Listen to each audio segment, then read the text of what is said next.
அண்மை செய்தியை பார்த்து கொண்டிருக்கிறோம்.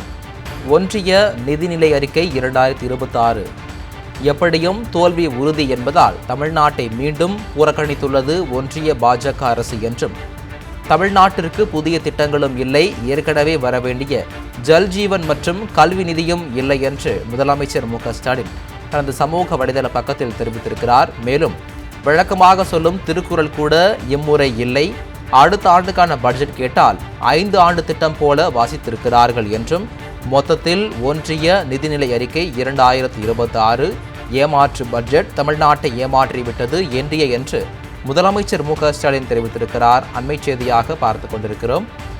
ஒன்றிய நிதிநிலை அறிக்கை 2026 எப்படியும் தோல்வி உறுதி என்பதால் தமிழ்நாட்டை மீண்டும் புறக்கணித்துள்ளது ஒன்றிய பாஜக அரசு என்றும், தமிழ்நாட்டிற்கு புதிய திட்டங்களும் இல்லை, ஏற்கனவே வரவேண்டிய ஜல் ஜீவன் மற்றும் கல்வி நிதியும் இல்லை என்று முதலமைச்சர் மு.க.ஸ்டாலின் தெரிவித்திருக்கிறார்.